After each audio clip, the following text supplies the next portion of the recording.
kabireza ngabiro ningeo kelo kabuchala ira koda kisa ini ninge ana ko yugo kizine anga kini alu shachu kumishiri dorena ame anga gi de chari ngabera ke kala tungani kundi bekalo lu shere zazu na reir kono mutat reir do hirinya gasingon reir di jingo da ke urungon reir nya gasingon hira noraza na ke jodu manga ninge me no me ga ko da ngalu sha ngakutoi na ko ana zonga lainta ko ana sa ne ke bumbumbe sisi rere sa ne ke bumbumbe raman rere na bayra ke la nga zoa ge ma kal kar ko ani ko bo to gina ka ba ko gujuran bar ngalu sha a gerdi ngate la me ani ba me a gerdi be ba ninge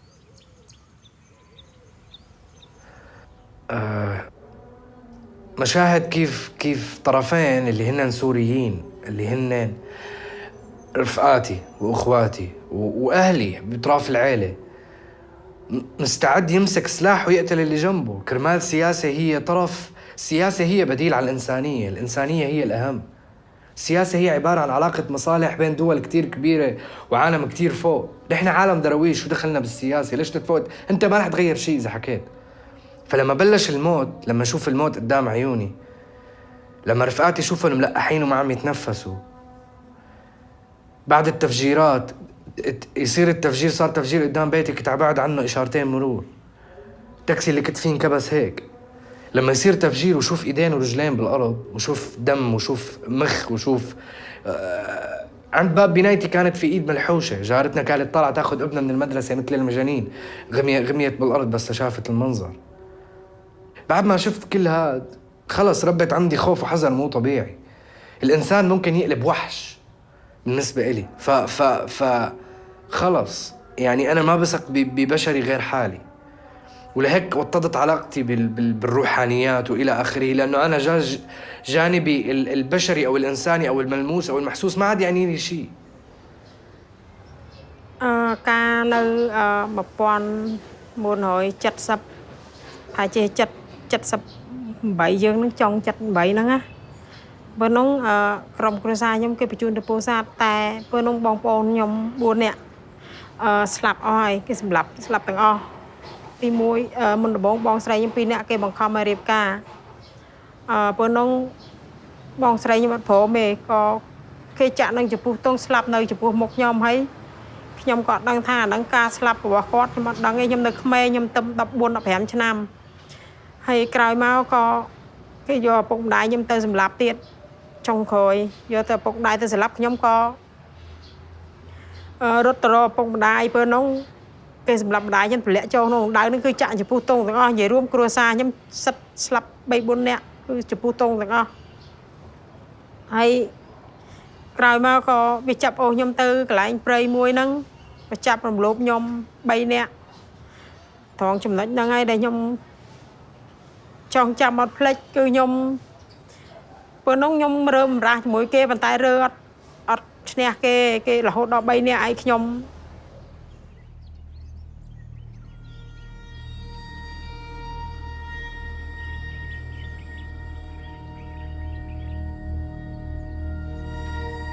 mu gihe cy'umwaka muri 1994 ikintu nibuka cyane nashobora kwibagirwa ni ibyo nabonye muri icyo gihe uko umuntu yicaga undi umuntu akaza agatema undi kuko ikintu cyatuma ntabyibagirwa muri icyo gihe hapfuye umuryango wanjye mwinshi bicaga abantu mbireba ikintu ntashobora kwibagirwa ni ukuntu umuntu yazaga agatema undi mbireba n'amaso yanjye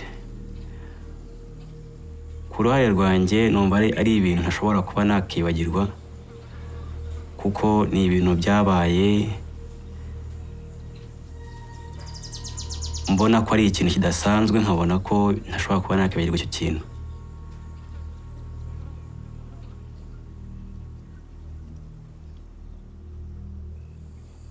nubwo ubwo mu gihe cy'intambara nyine nari ndimo mvuga ikintu cyambabaje cyane. Ubwo twarahunze, maze guhunga mbese ntandukana n'ababyeyi. Maze gutandukana n'ababyeyi baho njyenyine, baho ba mu Masaka, bamo hafi nk'ibyumweru 2. Ubwo mbese nyuma yaho umuntu araza aramfata arambwira ngo ese ngo uri igiki. Jewe rero kubera ko narundi umwana cyane, ntabwo nari nzi gutandukanya umutu n'umututsi, ntabwo nari mbizi. Noneho ubwo ngubwo akajya mfata, agafata intoki zanjye, akagenda afata umubiri wanjye, akavuga ngo ndi umututsi, ngo nimba ntari umututsi ngo ndavangiye.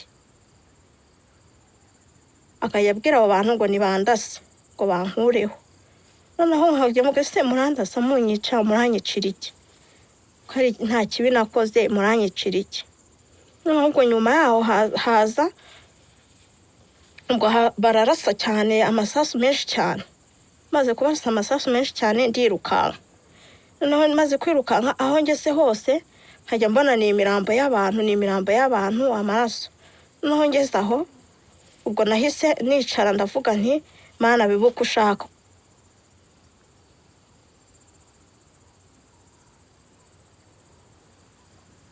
Nagira Imana nkarokoka.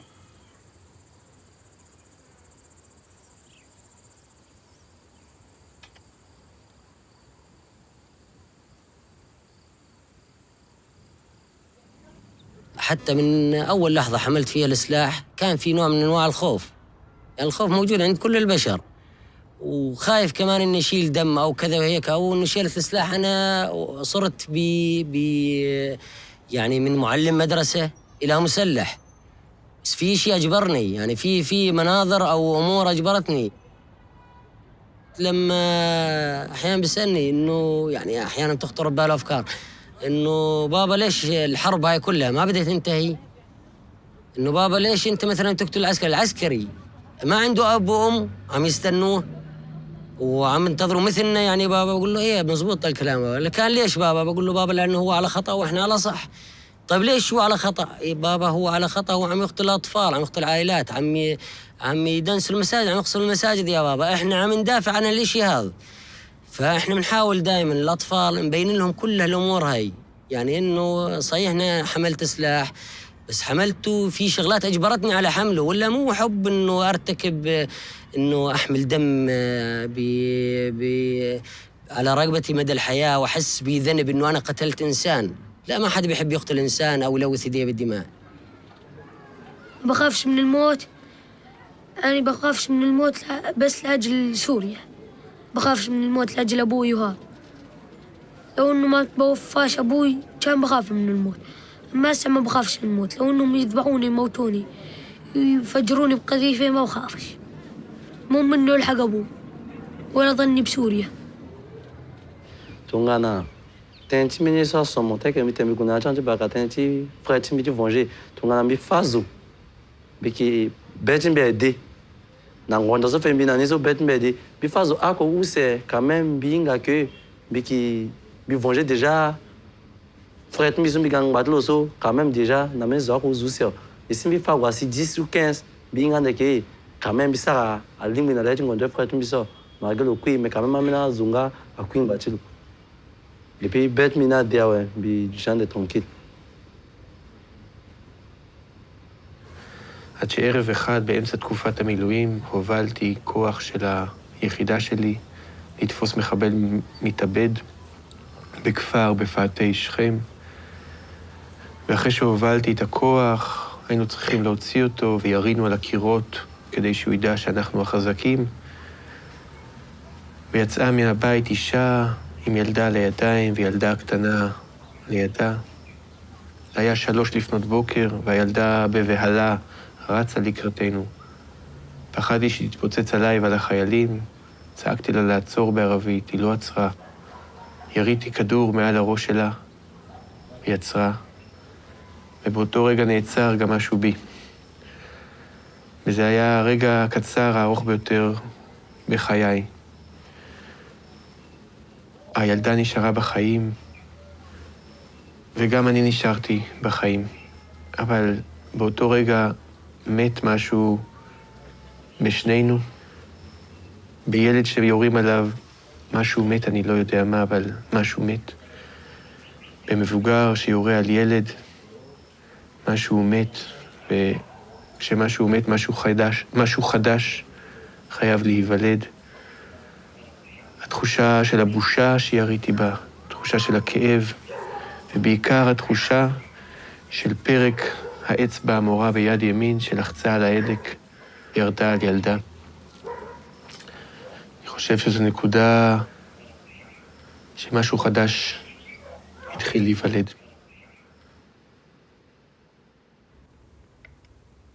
There was a moment, and the reason his face is always going to be with me. There was a moment when he looked at me, and our eyes kind of met, and at that moment, it was like everything else disappeared. There was no sound, and it was just two people looking each other in the eyes, and just for a moment connecting as like two human beings in an event that is beyond any of their control. But at that moment, he wasn't a terrorist, he wasn't an insurgent, he wasn't an Iraqi. He was a scared man, and he was asking me for help. From that moment on, the war changed for me. It became a little more scary, and it became a little more, I started to question decisions a little more. Because of that event,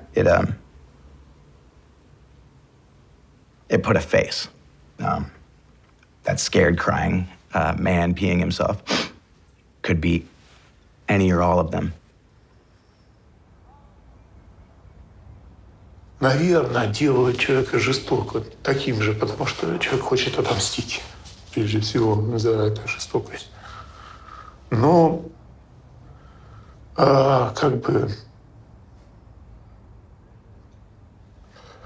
понимая все это и пытаясь сохранить все-таки в себе человеческое какое-то осмысление, вот это приходит потом, что после смерти нет покаяния. Понимаете? И твой враг, которого ты поверг, которого ты убил, он перестал быть врагом. И приходит осмысление, что для чего это все, зачем мы убиваем друг друга, и конца этому не видно. Понимаете? То есть человеческая натура, наверное, устроена так, что, убивая другого человека, человек потом все-таки приходит к мысли, что этого можно было все-таки избежать как-то. Потому что жить с этим потом не так-то просто.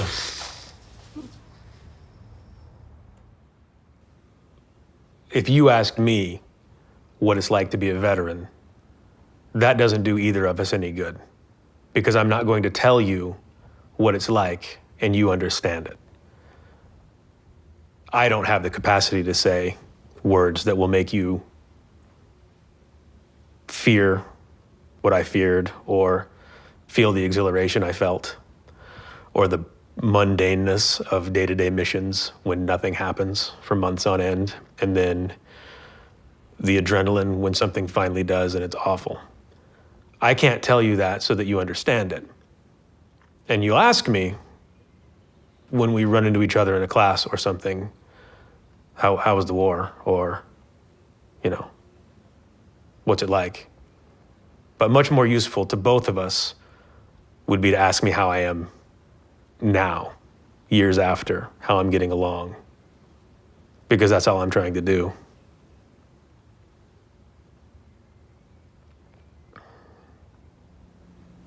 One of the most impactful things that will occur after being in combat is the feeling of killing another human being. Once you've experienced it, you'll see that it's not like anything else that you've experienced before.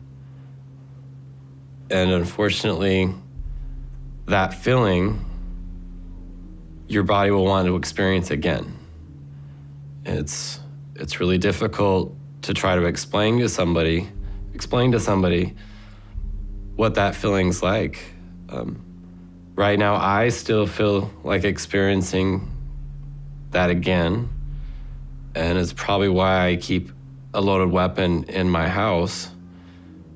I yearn or desire for someone to try to hurt me or to break in or to give me an excuse to use that violence against somebody else again.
يعني ما بدنا يعني دم دم دم دم، بدنا ناخذ بالثارات. يعني ما عاد فينا، يعني ما عاد فينا نتحمل أكثر من هيك. 3 سنين على قتل وعلى دم، أبرياء عم تروح. كمان ما بدنا نتسامح. هو التسامح هو الحرية بذاتها، هو السلام التسامح. متى ما صفت القلوب خلص صفي كل شيء، ما عاد ظل في دمار.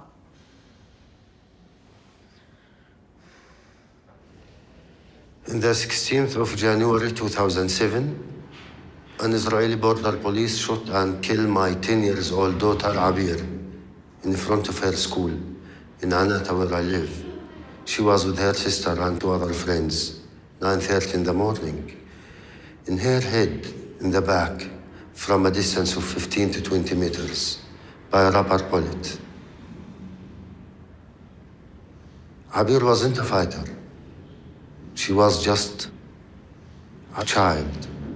She don't know anything about the conflict, and she is not part of this conflict.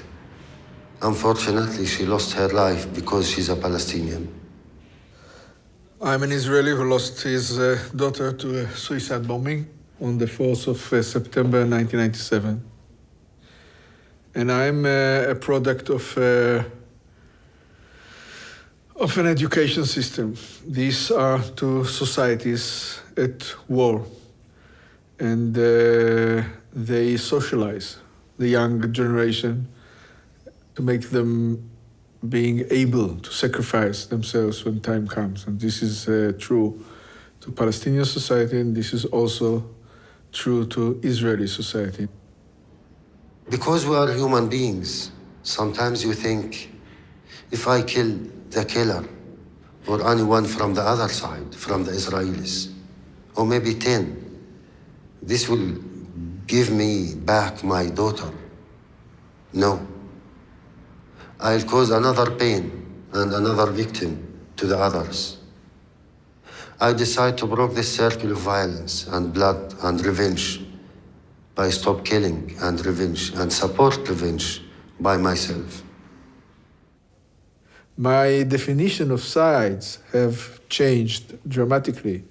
Today, on my side are all those who want peace and are willing to pay the price of peace, and the other side are those who do not want peace and are not willing to pay the price of peace.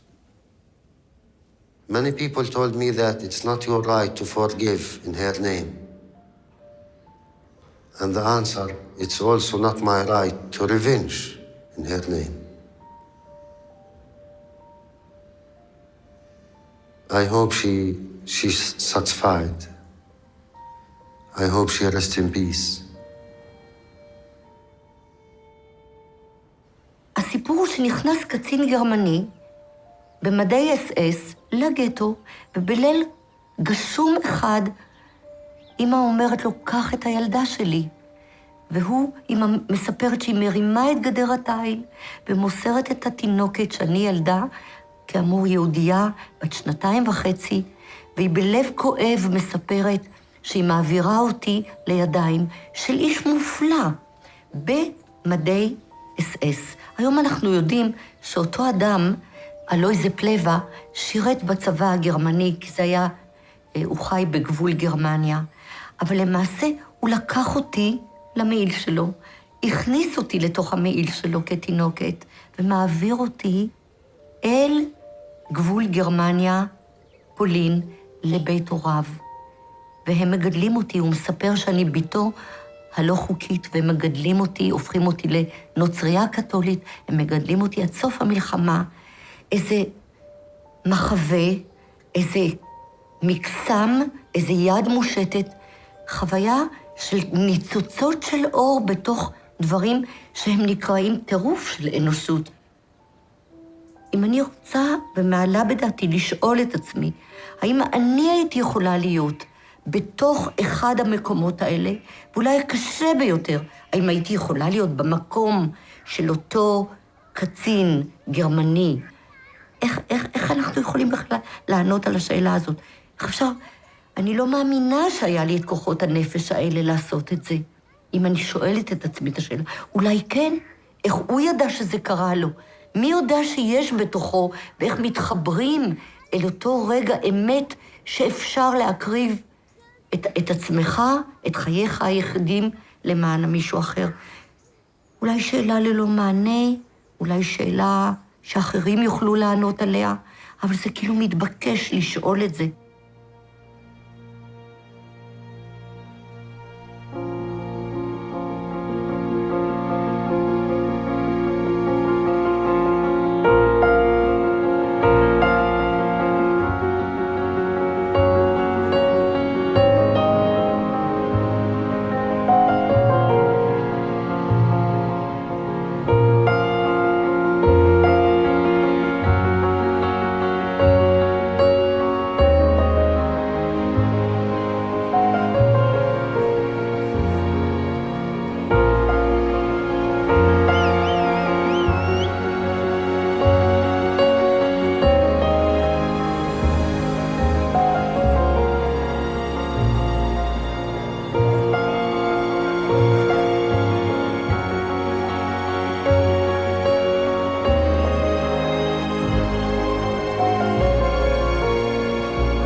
why there's so much hatred in the world.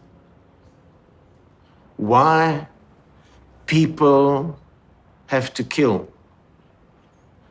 Why nations and communities and ethnic groups can't get on with each other.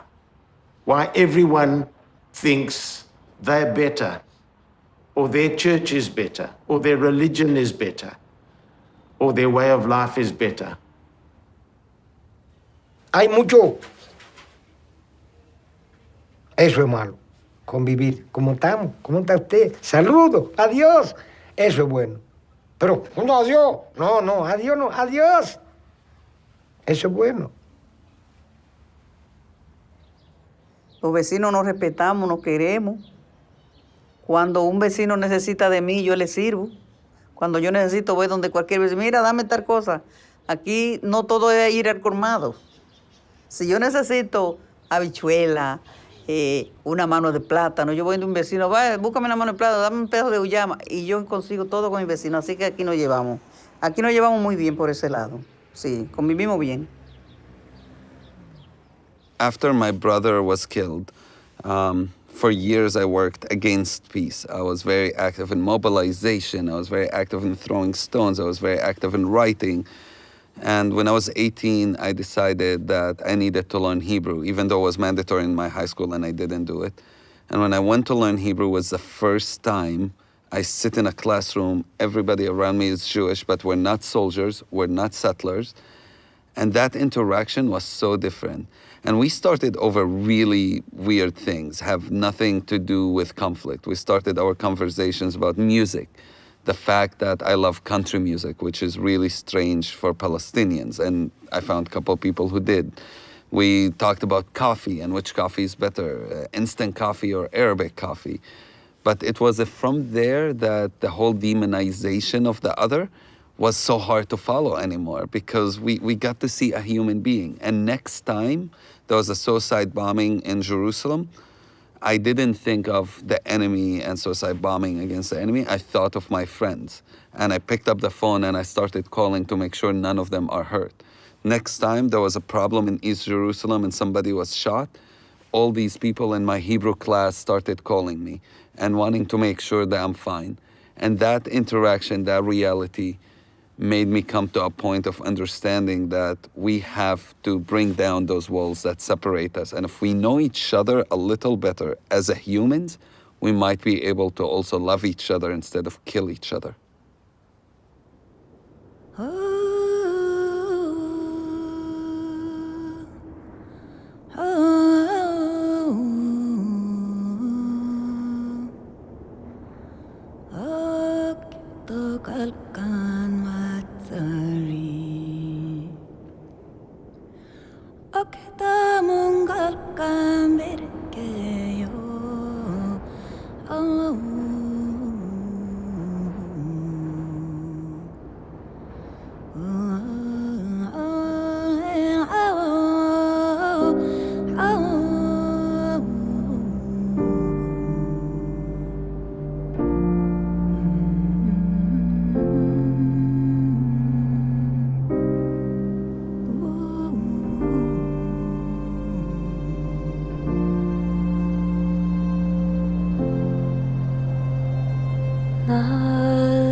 am gay. And I've liked girls ever since I was a little girl. And I kept it a secret from my family. And my dad, I remember when Ellen DeGeneres came out, it was the first time I ever heard of the word gay before. And my parents were talking about it. And I asked my dad, Dad, what is gay? And he goes, it's a girl who likes another girl and they're going to hell. And so I said, okay. And I walked straight up to my room, closed the door very quietly, and then I bawled my eyes out into my pillow. And I prayed to God every day to please let me like boys. Please make me straight, because I knew I liked girls. And so I tried pretending I liked boys and stuff, but I never did. And then I met, to me, the love of my life. And her name was Jen. And gosh, it was just like my world changed. And I didn't really care about anything else. I just knew I wanted to be near her. And that was love to me. I don't even identify as gay because I'm not sure what its relevance is. I'm a man who loves somebody, and I'm a father, I'm a brother, I'm a pain in the ass, I'm lovely, I'm terrible, I'm lots of things. And it's not the gender of the person that I love that defines me, it's the quality of my loving that defines who I am. So the fact that I love a man says nothing about me. The power, the passion, the strength, the purpose, the integrity of the love that I have for Paul says everything about me. It wasn't easy for me to be with a woman in my country because, first of all, women who are with other women will be raped, will be killed, because men will think you are a waste. Men will want to correct you and rape you to become a woman. So also for me, for somebody who was married and actually come out of marriage and actually take that decision was actually a very difficult thing to do. And also as a mother, to actually have to explain that to my son, that I am now going to be with a woman and my family. So it was really a huge step to take, even my in-laws. So there were just so many things, and the society. But at the same time, I had to listen to my voice because I live once. J'ai vécu dans le mensonge. Et j'ai de nombreux défauts, comme tout le monde, mais parmi ce que j'estime être plutôt une qualité, je suis quelqu'un de franc, de direct, de transparent. Donc ça m'a été particulièrement difficile de vivre ces 30 années dans le mensonge. Alors pour être un peu plus précis, pas trop, j'aime bien découper les choses, les premières années après mon mariage, parce que je savais que je préférais les garçons, mais j'en étais pas complètement, malgré l'expérience que j'avais eue pendant 1 an et demi, voilà. Et ça se passait plutôt bien. Mais très vite, on est quand même rattrapé par ses désirs, ses pulsions, son attirance. Et donc, on est dans le mensonge par rapport à soi-même. C'est ça qui est le plus difficile à vivre, voilà. Par rapport à sa femme, par rapport à ses enfants, à son entourage, par rapport à tout le monde, quoi. Hein, voilà. Et c'est ça que j'ai eu le plus de mal à vivre, voilà. Yeah, being a lesbian is not a choice, man. Something that is inside you. And that no one can help, or it's not curable, or it's not a disease actually. Because they always say we're sick. Our families even take us to the doctors, to the sangomas, but you just stay there. It's difficult with my grandmother because she doesn't approve with me being a lesbian, and she hates the fact that I'm one.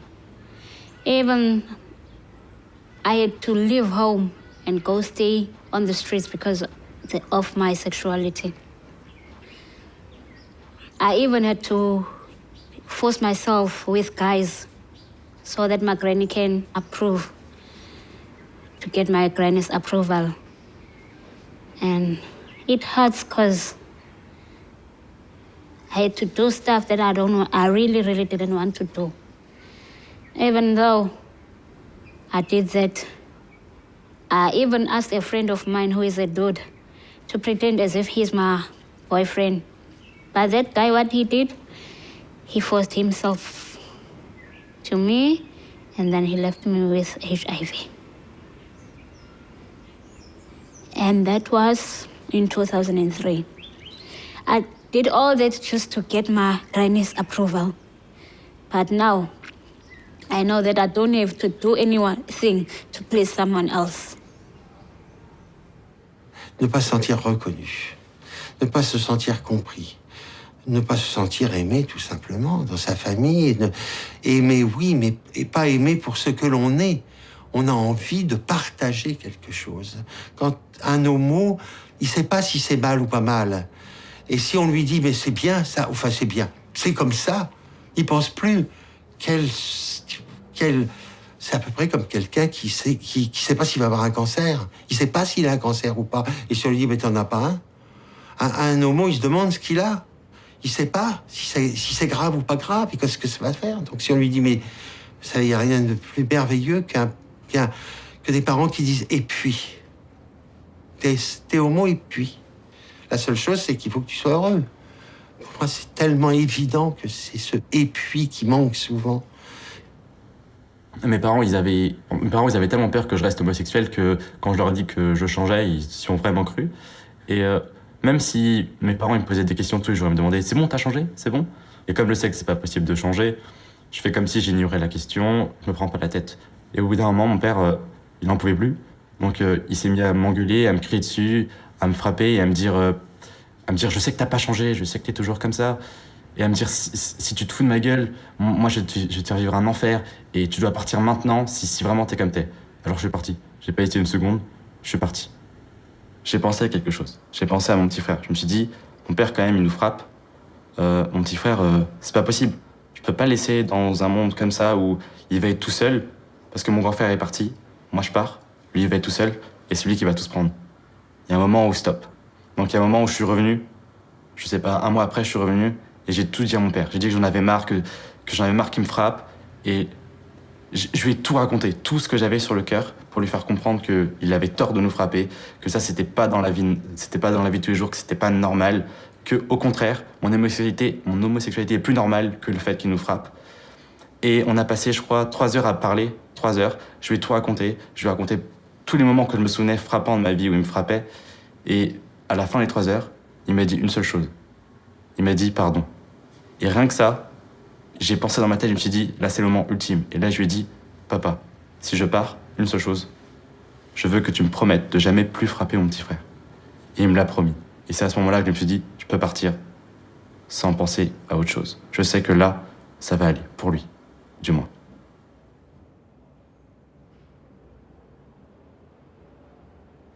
I have a son who's now 31 years old, who I love very much.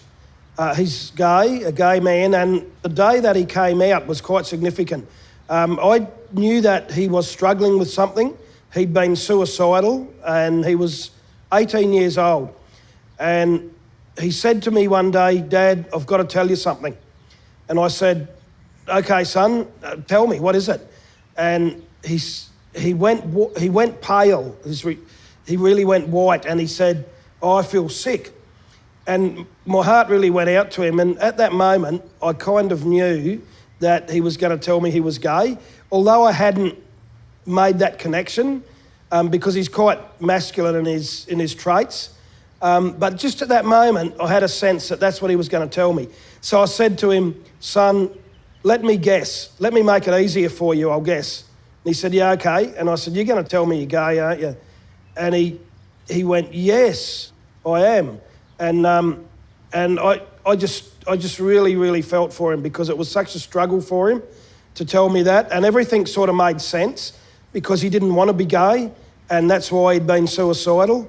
And so I just gave him a big hug and said, "I love you anyway, son. It doesn't make any difference to how much I love you." And I think that our relationship has really been a lot stronger since then.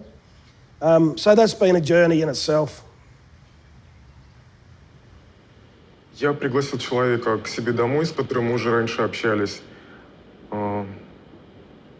И потом, когда я что-то готовил на кухне, он параллельно открыл дверь, впустил своего приятеля И мне дали бутылкой по голове, кругом были осколки, было много крови.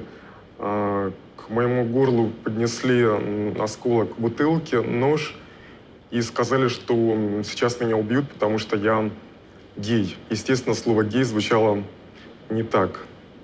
Была нецензурная лексика. Мне было безумно страшно, и у меня все пересохло во рту, и параллельно я кучу мыслей, наверное, перекрутил. Я понимал, допустим, что я же не боюсь умирать. Почему мне так страшно? И я понял, что я просто не хочу умереть сейчас. Я вспомнил, как годом раньше я был на похоронах своего знакомого, которого убили, потому что он был геем. Я вспомнил те случаи, когда действительно убивали людей. Мне стало очень страшно.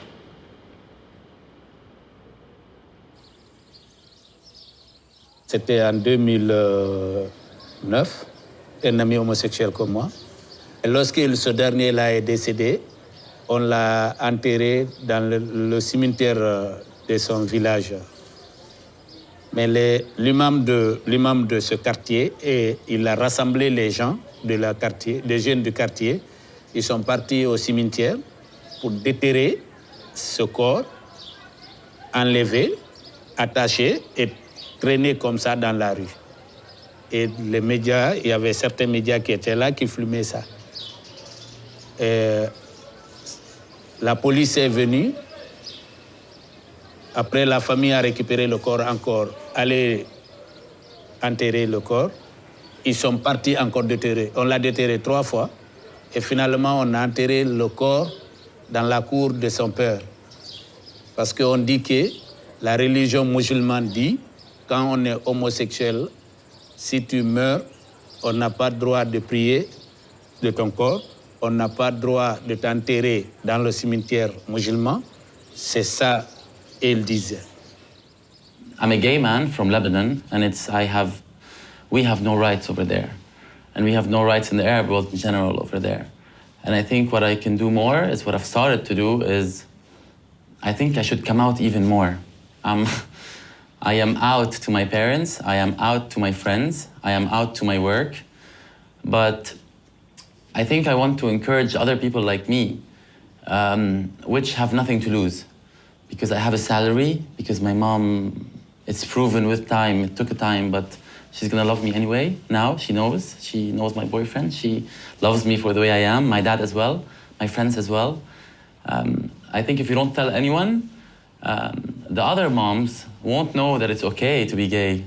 So they're not gonna know that being gay is not just about being a drag queen or dressing like girls or being just a hairdresser maybe or a makeup artist. And they need to know that. People should be less shy, people should be more daring when you have nothing to lose. Because some people have a lot to lose, and those are not the people that should do the change, but the ones that have nothing to lose.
Rahka wa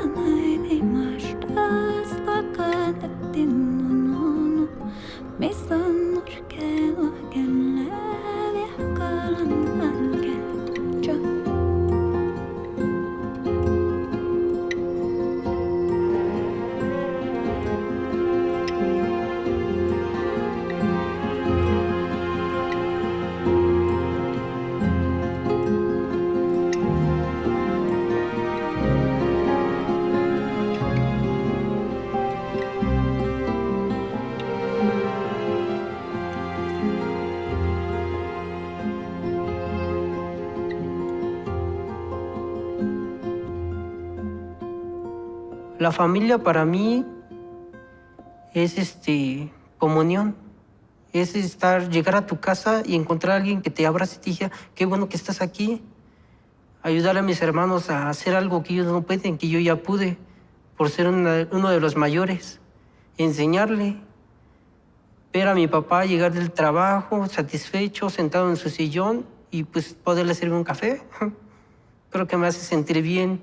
Algo que como que te llena por dentro. Y si te falta uno, te queda como que un hueco en el corazón, así como que, diablos, ¿qué pasó? ¿Dónde está? Creo que la familia es algo feliz, notable. Es otra cosa. Te llena. Lo más difícil para mí, de toda mi vida, el fallecimiento de mi papá. Porque pues...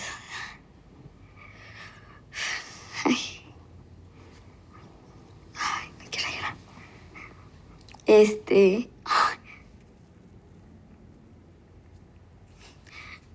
Fue con el que me apoyaba mucho. Era el que, pues, nos sacaba adelante a mis hermanos y a mí.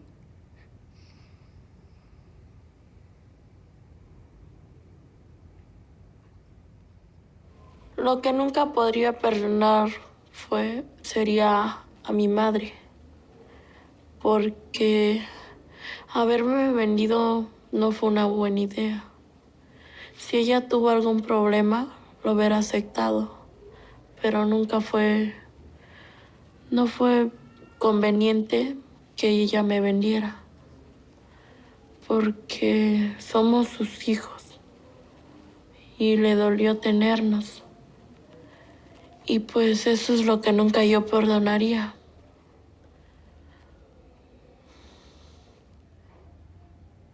Yo me salí a los 12 años de la casa de mis abuelitos por maltrato.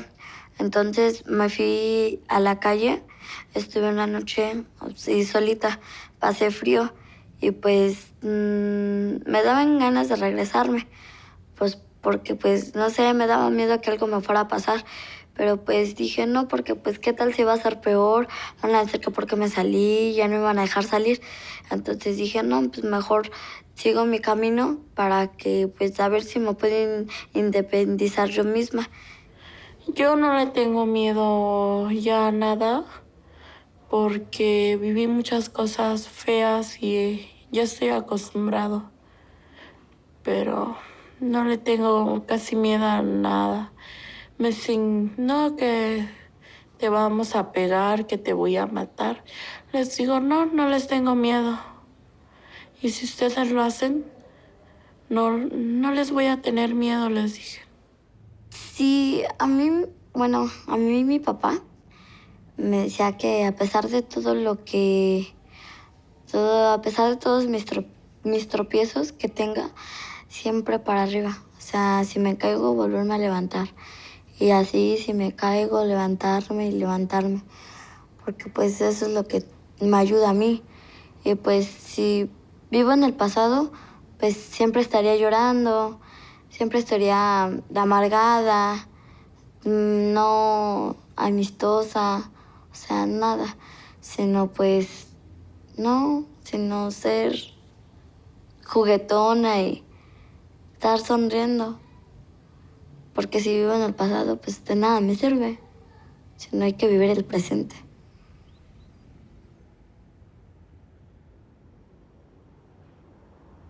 Mi padre fue un gran hombre, un guerrero. Trabajaba todo el día. Era un pintor de carros y vivió una de las épocas más duras que ha vivido la ciudad de Medellín. Eran los años 80, donde el dinero del narcotráfico, de no trabajar, ese dinero del narcotráfico transformó la figura del padre, porque era el hijo que traía el dinero y aportaba más que ese obrero. Y yo le pregunté un día a mi padre, le dije, tú que trabajas tanto, mira que ellos simplemente por el dinero de la droga tienen todas las comodidades. Y él me dijo, el camino de nosotros es la educación. Yo me voy a matar y voy a trabajar para que ustedes se eduquen y para que lleguen lejos. Y solo con el tiempo te darás cuenta. Y es ahora que estoy acá, que soy un profesional, que estoy haciendo realidad ese sueño de niño. Y miro a un lado esa gente que el dinero, el narcotráfico, todos terminaron en nada.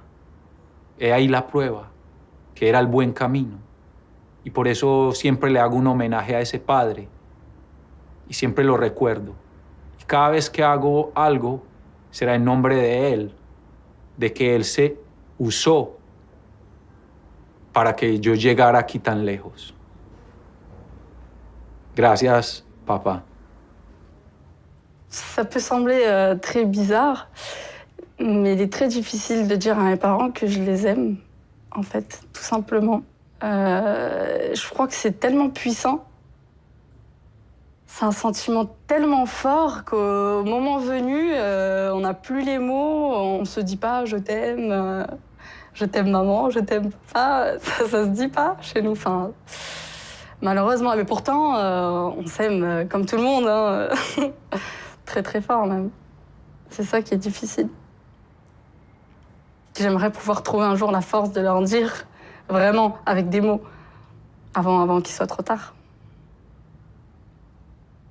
When I got back from Iraq and my good friend was killed, his mother did not have any other children, you know. He had come from a family that had divorced. His father had a whole nother family and children with his new wife, but his mother didn't. And it was really difficult because I felt responsible for his death in a lot of ways just because I was in charge of him. So I would always call her on his birthday and on the holidays. And even though it was a very difficult conversation, but I felt that's how, you know, I would honor him. And from that, the conversations got longer and longer every time I'd call.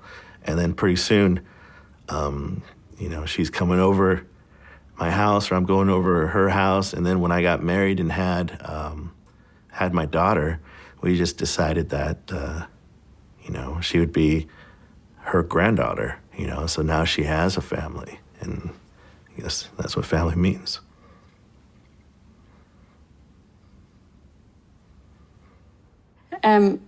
I think when I was young, I didn't think I was going to stay in the community of religious that I had joined.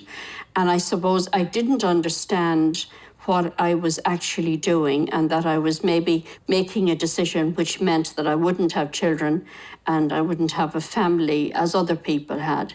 I don't really think I understood that. But later in life, I had a sister who died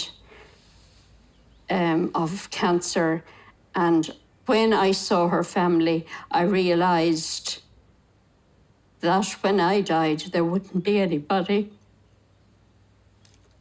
to mourn me in the same way. Sorry.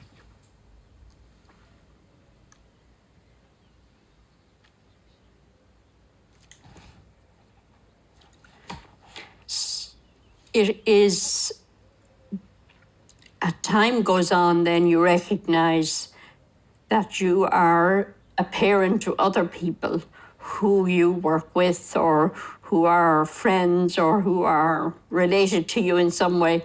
So even though you haven't your own family, you have family. So I think that's important to me. The magic moment that I had with my grandfather was right after my grandmother died. And I went to go see him, and I knew that he was hurting, but I wasn't sure what kind of state he would be in. And she was his partner 65 years, as well as his driver. And I went to see him and said, "Grandpa, how are you doing?" He said, "Did you know that for $4, I can get a shuttle anywhere in the city?" I was like, "Wow, that's great, Grandpa." And he said, "Well, I went to Save On, I went to the grocery store and went to the woman behind the counter and said, I have this list of things, could you help me find them? My wife has recently changed her residence to heaven." And I said, Grandpa, man, you always help me see the glass is half full. And he leaned back and he looked me in the eyes and he said, it's a beautiful glass.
Этот ребенок, которого я ждал, я сына ждал всю жизнь. То есть у меня были старшие девчонки, и я ждал помощника.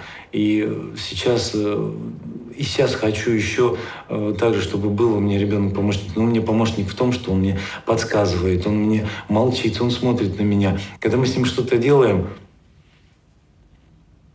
что-нибудь где-нибудь строгаем, стучим, я ему объясняю и проговариваю. Есть такая притча. Когда Господь сидел и распределял, кому, какого ребенка, в какую семью отправить, ангелы сидят и говорят: Господи, почему ты этого тяжелого ребенка отдаешь в такую семью? Им так хорошо, они живут счастливо. Зачем им это?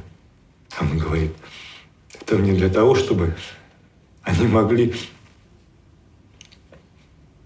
ему донести, что есть я. Листочек на дереве, ветер.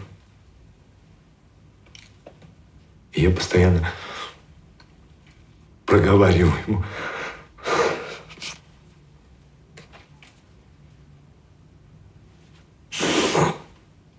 Я проговариваю об этом. Я ему говорю: Алёша, это листик.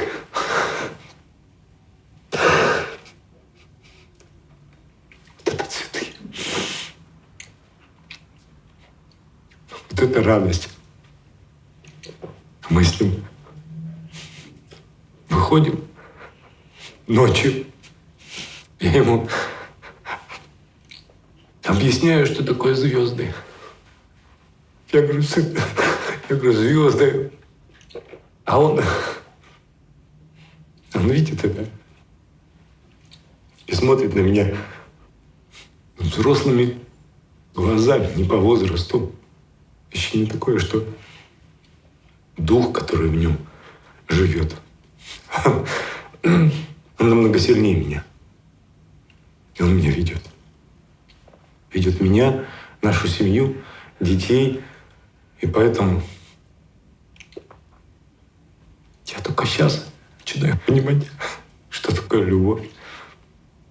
Изначально любовь к себе. Потому что для того, чтобы жить вместе, надо любить себя, любить свою жену, любить своих детей, в том числе старших, любить своих родственников, родителей, Родители мои живы. Любить людей. Любить людей. По сути. А суть одна. Тут только любовь может спасти этот мир.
صوفی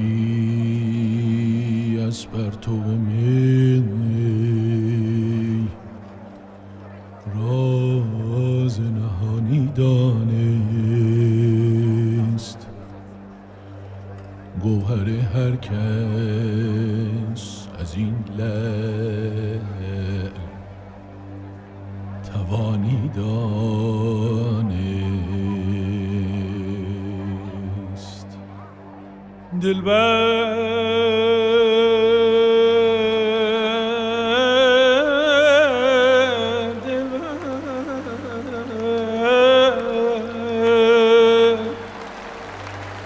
آسایش ما مصلحت وقت مری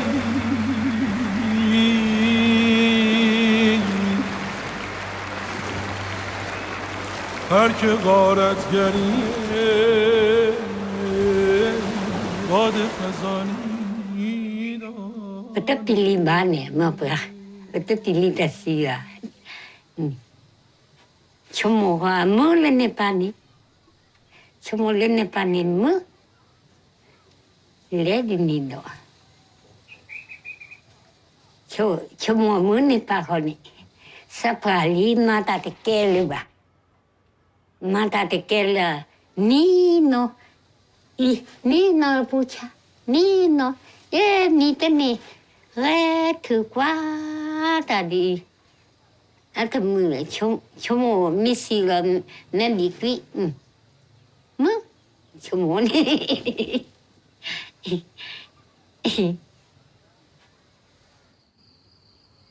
Après la mort, il n'y a plus rien. Et il faut rigoler. On va au ciel, mais on ne prend pas le bon chemin. Quand on va à la terre, on va au ciel, on ne prend pas le bon chemin. Alors, je ne pense pas qu'il y ait une vie après la mort, moi. Je n'y crois pas du tout à ça.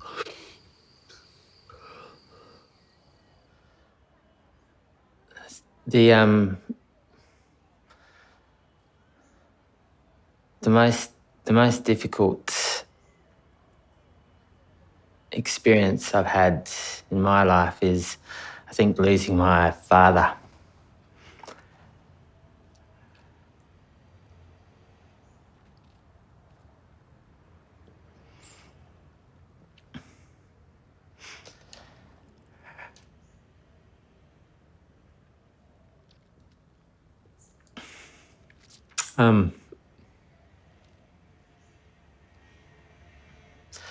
I remember he only died recently, and he was such an important person to me.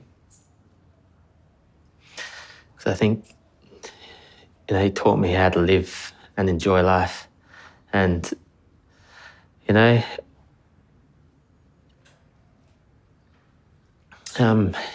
he died in my arms.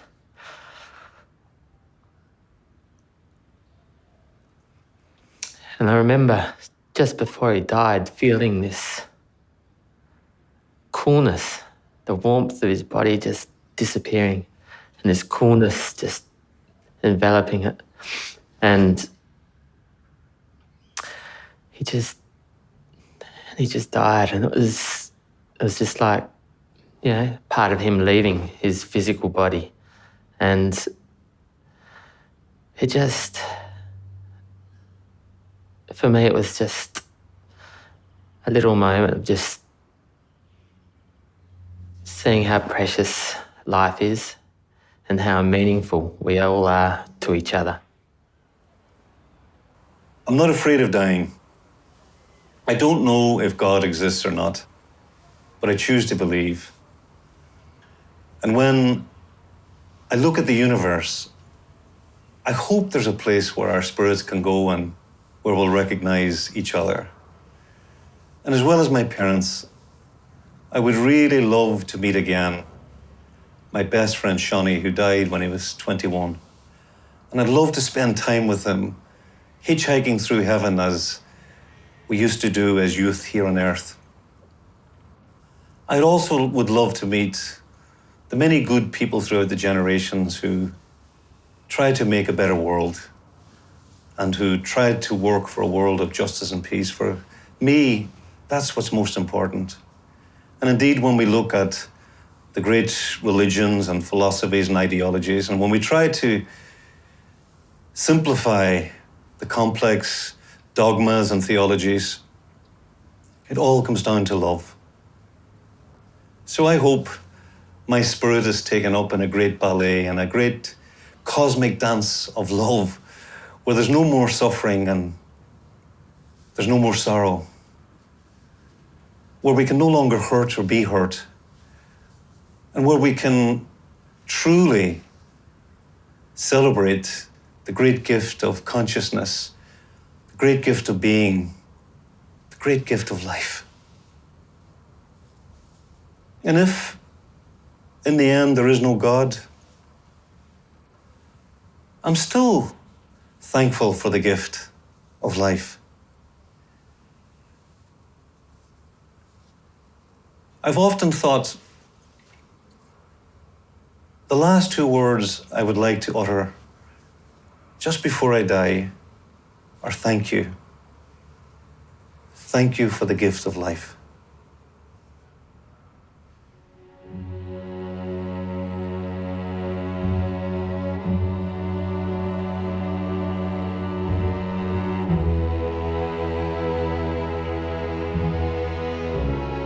Y el sentido de la vida, quizá me veo, no sé si es por una cuestión de que no me siento muy importante, no creo que seamos tan importantes, entonces no veo la vida como algo. La vida se lleva. Todos estuvieron, todos están y todos vamos a dejar de estar. J'ai peur d'avoir été anonyme, de passage sans rien laisser, de concret, ni à mes enfants, ni à personne. Qu'est-ce que je vais laisser? Quand je pense à ma grand-mère que j'aimais énormément et qui est morte depuis longtemps maintenant, je me dis, le souvenir s'efface à toute vitesse. L'image devient floue. Quelquefois, même le son de la voix disparaît. Qu'est-ce qu'on laisse? Qu'est-ce qui reste? J'ai peur de ça. C'est une peur qui est totalement irrationnelle, qui repose sur quelque chose de complètement archaïque, de complètement tribal, je pense, parce que ça me remue terriblement. Et je ne crois pas que ce soit quelque chose qui soit de l'ordre de l'orgueil ou quelque chose comme ça. C'est autre chose. Ça rejoint un peu le sens de la vie. Qu'est-ce qu'on a fait là? Pourquoi je suis là? Je ne sais pas. Je ne sais pas. Qu'est-ce que je laisse? J'aimerais laisser quelque chose, oui. J'aimerais laisser une trace. Une trace.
He said, you have to go back to your country. I said, where is my country? I don't have a country, man. It's a killing ground.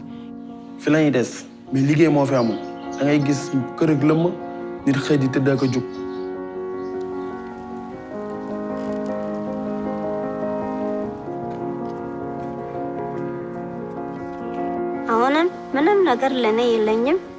አሁን ትንሽ መሬት ያለች እሷ ላይ ጎደሬ ምንም በዛፋይ ቆፍሬ እበላለሁ። It is completely unacceptable to me to see how closely the affluence of the few is tied to the misery of the many.